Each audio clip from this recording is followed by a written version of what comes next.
Hi there. Welcome to my views and news. Two news stories for you. First one is from Tegarai, where TPLF has fired leaders, two top leaders of the party, members of executive committee, have been expelled from the party. Uh, the statement from the party mentions a reason. What is the real reason, which I have learned, which I want to share with you? Why have they been fired? Second news story is about Ethiopia Somalia tensions. An Ethiopian minister just a few minutes ago slammed Somalia's president, criticized him fiercely. What is the name of this minister? What did he say about Hassan Sheikh, Somalia's president? Firstly, viewers, Tigray region of Ethiopia, where TPLF is facing several challenges. TPLF is a political party formed on the 11th of February, Ethiopian calendar 1975. It was an armed group, then it turned into a political party, and it ruled from 1991 till 2018. TPLF was the main player in Ethiopia. It was leading EPRDF. And now TPLF is fighting for survival because it is not eligible to contest elections. TPLF was declared a terrorist entity in 2021. But after Pretoria deal, the terrorist designation was removed.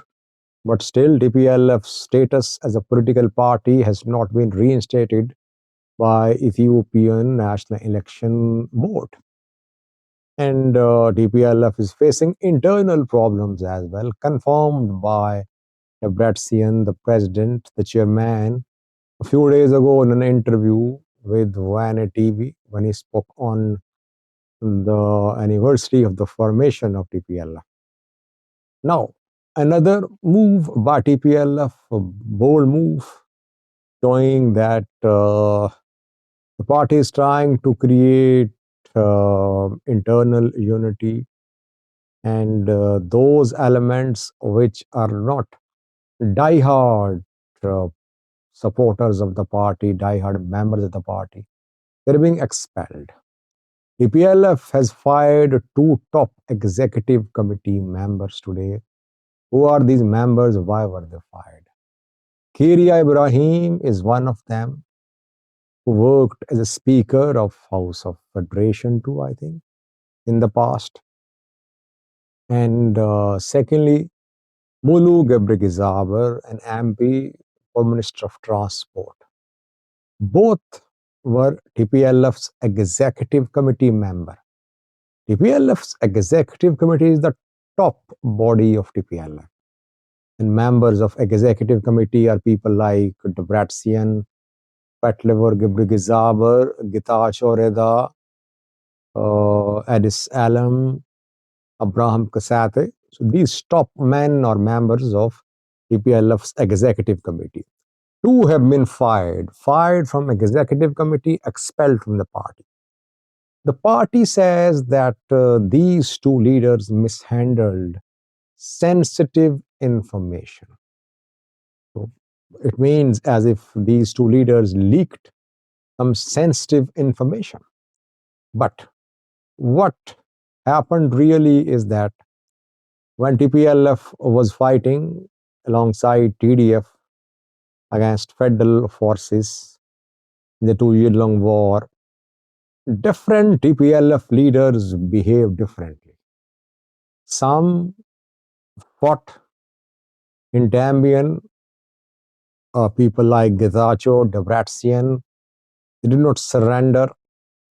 Some were captured by the military, like Sabbat Naga, though he's not very functional anymore. People like Sion Masfan were killed. fighting, Asmilash killed in fighting. But there are some others who were taken into custody, but they were not under duress. Reportedly, Keria and Mulu have been fired because they are being accused. They were not under pressure, but they surrendered. Why? Because they did not want to fight people's war alongside people. So they chose the easy way. They should surrender. They won't be then able to fight, and they can say to their people that they had been arrested. So that is why Kiria and Mulu have been fired. But Kiria, I remember, refused to testify against Sabatnaga, and Sabatnaga was in custody. I remember once Kiria was brought at a court to testify against Sabatnaga, but she refused. After that, she was arrested and she remained in custody after that for several months, for more than a year, I think. And she was released, I think, after 4 months of the signing of the Pretoria deal. So the two have been fired. People are floating conspiracy theories too, saying that Keria and Mulu are close to interim government of Tigray. I don't know, but it seems that these two did not fight alongside other TPLF leaders against federal forces during 2-year-long war. That is why they've been fired.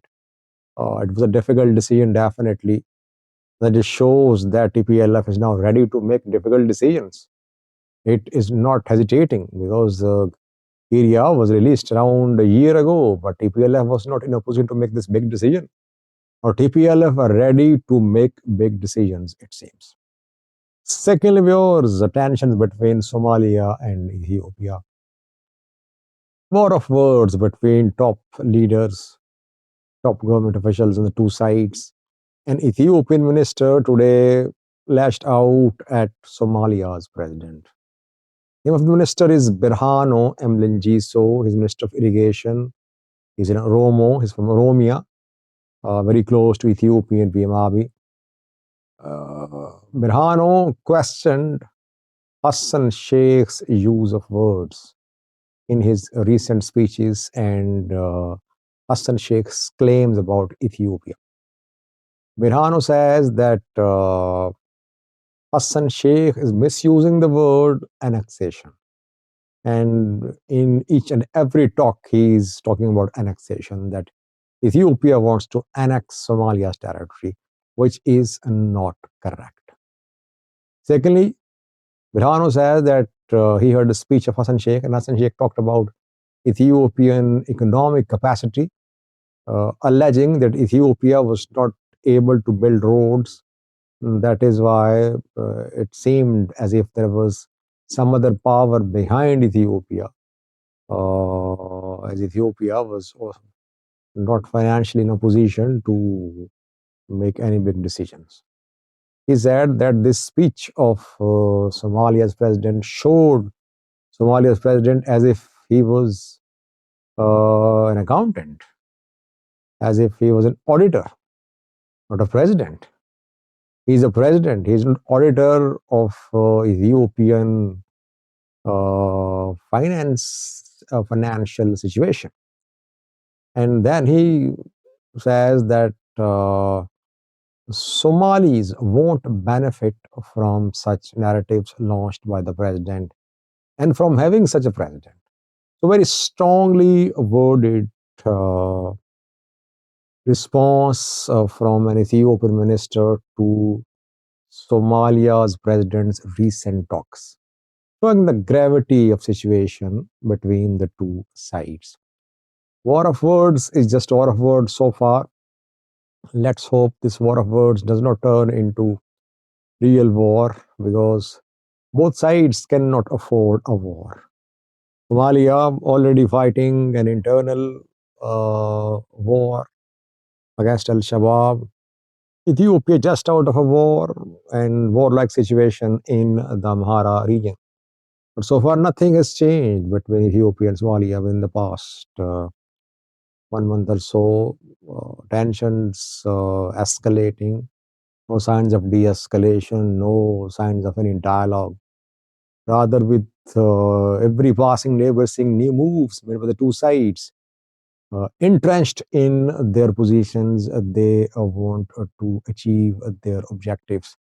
And so far, no signs of any de escalation. Thank you for watching.